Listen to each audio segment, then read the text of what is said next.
ओम शांति। आज 20 जुलाई 2024 के महावाक्यों के मनन चिंतन। सबसे पहले प्यारे बाप दादा जी ने कहा कि माया रावण के संग आकर भटक गए। बाबा कभी भी बच्चों को दोष नहीं देते।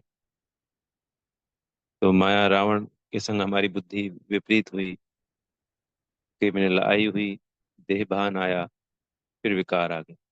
बाबा ने आज हमें पवित्र पौधे का, कितना प्यारा शब्द, जैसे बागवान अपने बगीचे के फूलों को, पौधों को देखकर खुश होता है, ऐसे ही मीठे बाबा बेहद खुश होते हैं अपने पवित्र पौधों को देखकर। फिर बोले, तुम तो अब पवित्र बन गए बच्चे, कोई बात, अब मैं आ गया हूँ, मैं सब मैंने सब संभाल लिया है।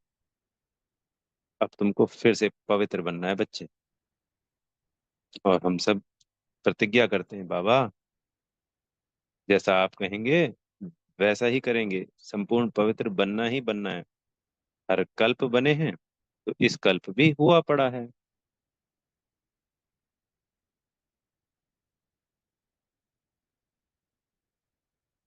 फिर प्रश्न उत्तर में आया कि बच्चों को बाप पे कौन सा वंडर लगता है और बाप को बच्चों पे कौन सा वंडर लगता है।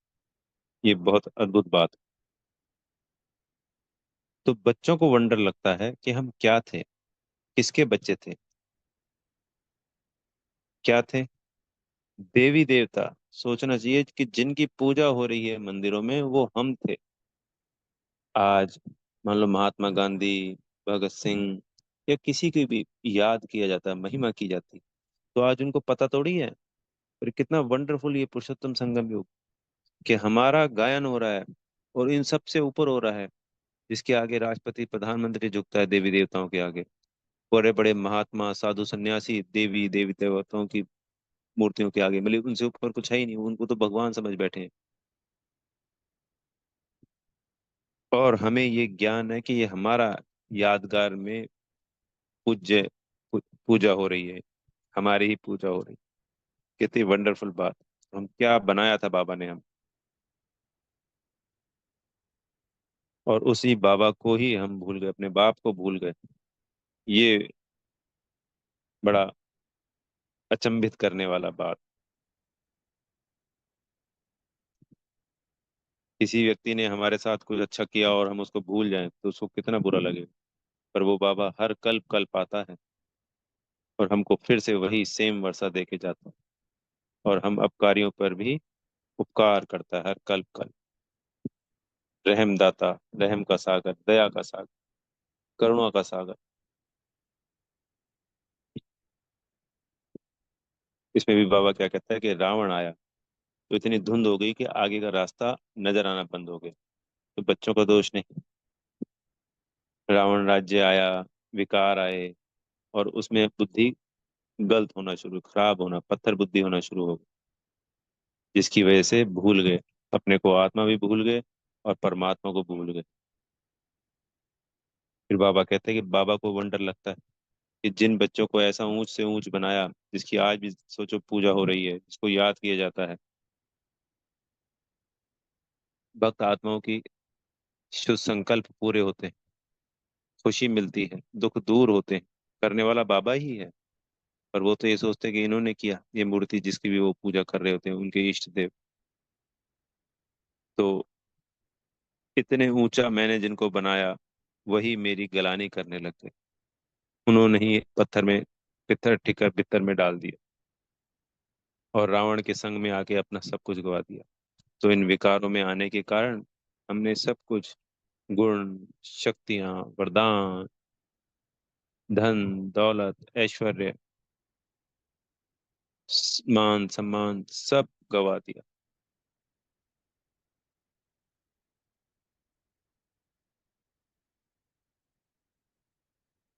तो बाबा कह रहे कि हर आत्मा अपने ऊपर वंडर खाती है इस बात को लेके कि हम सतो प्रधान दुनिया में पूरे विश्व के मालिक।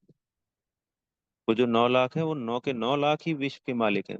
पूरा भारत एक देश, और अपने देश पे गर्व होता है, फक्र होता है, हम मालिक होते हैं, ये हमारा देश है, यह मेरा देश है, कहते हैं ना, मेरा भारत महान। तो सभी मालिक हैं। ठीक है, वो तो एक राजधानी है, राजा है। पर जो सुख खुशियां, आनंद की भरपूरता राजा महाराजा को होती है, वही सुख आनंद की भरपूरता उस प्रजा को, जो सबसे आखिरी पायदान पर है, उसको भी वही सुख आनंद की भरपूरता का एहसास होता है।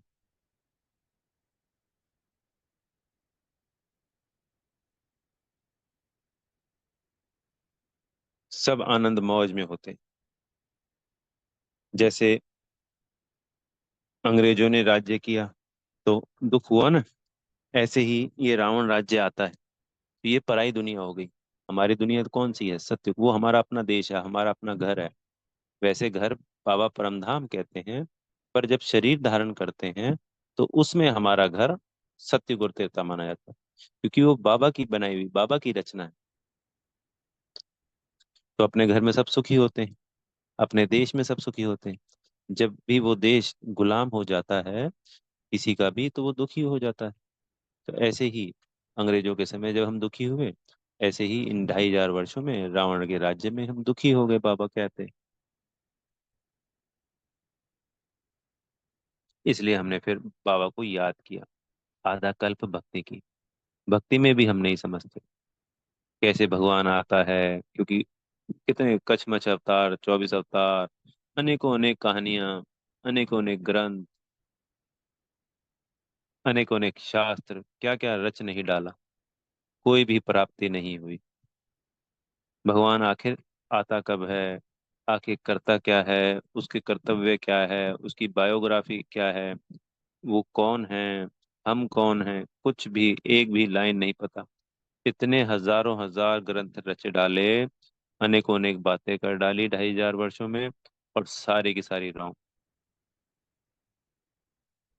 इस वक्त बाबा आकर इन 2500 वर्षों की हमारी भक्ति का फल देते। हमने एक तो रावण राज्य में विकारों के वशीभूत होकर विकर्म किए, वो एक गलती। एक भगवान की गलानी कर डाली, बाबा की गलानी कर डाली। पत्थर, पित्तर, कण कण, अनेकों अनेक अपमानित देवी देवताओं की जो पूज्य थे उनको भी अपमानित कर दिया, उनको भी अपवित्र दिखा दिया। उनके जो बच्चे दिखाए वो भी अपवित्रता के द्वारा, क्योंकि उनको पता ही नहीं है कि पवित्रता से ऐसा कुछ हो सकता है, योग बल से बच्चे हो सकते हैं। तो ये जो हमने गलानियां की, इसका भी पाप चढ़ गया। अब बाबा की जो हम, बाबा महिमा करता है और हमें बाबा की जो महिमा करनी चाहिए, उससे क्या होता है, जैसे बाबा को हम याद करते हैं आत्मा समझकर परमात्मा को, तो विकर्म विनाश होते हैं। ऐसे ही जब हम महिमा करेंगे बाबा की, तो जो हमने 63 जन्मों में उनकी गलानी की है, उसका जो बोझा चढ़ा है वो भी कटेगा। ये बड़ी वंडरफुल पॉइंट निकल के आया आज, बाबा का दिया हुआ है। इसलिए हम महिमा, बाबा कोई अपनी महिमा नहीं कराना चाहता है। बाबा हर बात में सिर्फ हमारा ही कल्याण छुपा हुआ है, 100 की 100 बातों में।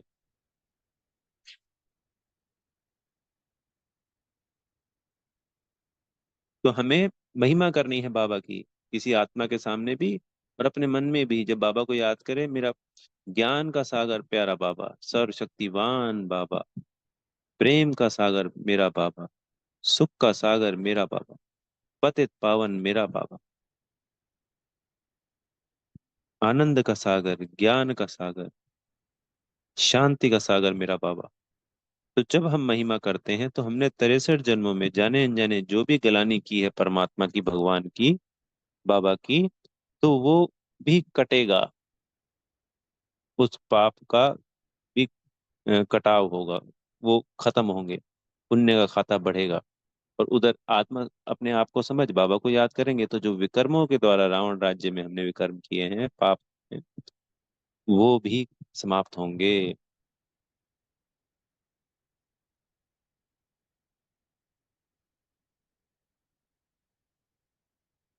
बाबा ने कहा, आज भी अपरम सुखों की और दुखों की बात करो। तो हमें दिन में अपने अपरम अपार सुखों को याद करना है, सत्य को याद करना है। कैसे हम 16 कला संपूर्ण होते हैं, सतो सतो प्रधान दुनिया होती है, प्रकृति भी होती है, हम भी होते हैं, आत्मा भी होती है सतो प्रधान, सुखी सुख होता है। सूर्यवंशी डबल सिर ताज वाली रजाई होती है, गर्भ महल होता है, दुख का नामो निशान नहीं होता। ऐसे अनेकों अनेक बातें अपने आप को विजुलाइज करना है सतयुग में। क्योंकि बाबा लगातार 10-15 दिनों से सुख अपरम अपार, सुख अपार सुख धाम में, और यहाँ पे दुख अपरम अपार दुख धाम में। आज भी किया है बाबा।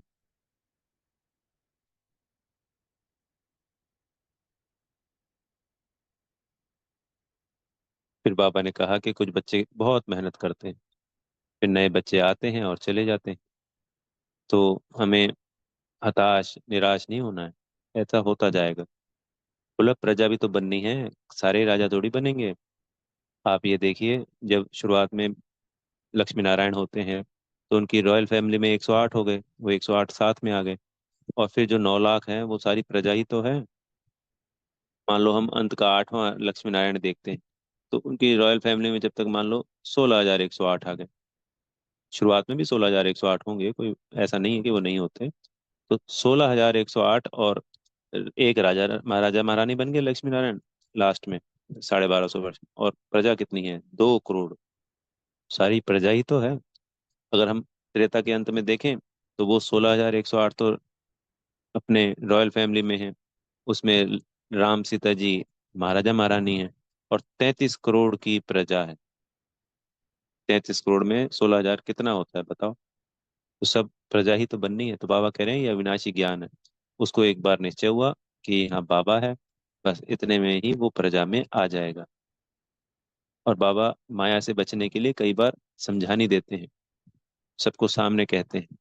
तो ये नहीं सोचना है कि मेरी इज्जत चली गई, या फंक हो गए, नाराज उदास हो गए। ये सोचना है कि बाबा ने हमें सतर्क किया है, बाबा हमें समझानी दे रहा है।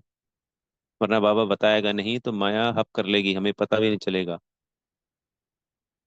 तो समझदार बनकर उसे स्वीकार करना है, और माया से बचना है। बाबा हमें पैतरे सिखाता है, उस्ताद है हमारा वो, और हमारा सिर्फ वो कल्याण चाहता है। फिर आज वरदान दिया है सदगुरु जी ने कि खुशियों के खजाने से संपन्न बन, दुखी आत्माओं को खुशी का दान देने वाले पुण्य आत्मा बन। तो जिस भी आत्मा को मिले उसको मुस्कुराता हुआ चेहरा नजर आए, हमेशा हमें खुशी नजर आए। बाबा मिल गया है, सत्युग आने वाला है, तो सत्युग की याद, बाबा की याद, और अपने को आत्मा देख उसको येलो कलर की किरणें, खुशी की किरणें, खुशी प्रदान करनी है, दुआएं देनी है। उनको लगे कि इनको कुछ मिला है, ये तो सदा ही खुश है। क्योंकि इस संसार में तो सबको ही दुख है, अपरम दुख है। और ये हमारा पुण्य का खाता बढ़ता है इससे। जैसे कहते थे ना कि धन दान देने से धन बढ़ता है भक्ति में। कोई भी चीज दी जाए, ज्ञान दिया जाए ज्ञान बढ़ेगा, श्रम दान किया जाए यानी तन से श्रम किया जाए यानी पुरुषार्थ किया जाए तो तन स्वस्थ होगा, मन से दुआएं दी जाए तो मन स्वस्थ होगा। इस तरीके से बेतहाशा बस देते जाना है, देते जाना है, देते जाना, सब कुछ शक्तिशाली मजबूत और बड़े से बड़ा होता जाएगा। अच्छा। ओम शांति। बेहद का धन्यवाद मेरे प्यारे मीठे बाप दादा जी का।